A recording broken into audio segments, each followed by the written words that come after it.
نسخه یا گنجنامه مطرح شده برای اولین بار در کانال یوتیوب تخصصی راز دفینه. گنجنامه کتاب‌هایی است که حاوی مکان‌هایی میباشد که در آنجا گنجی دفن کردند.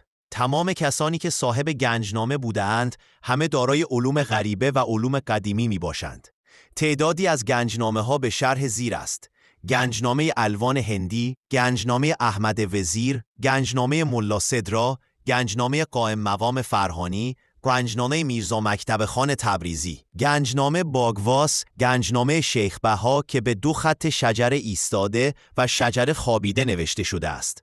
همچنین موبدان قبل از اسلام همگی دارای گنجنامه بودند، چون همگی آنها در زمان خودشان امانتدار بودند و از اموال مردم حفاظت می کردند.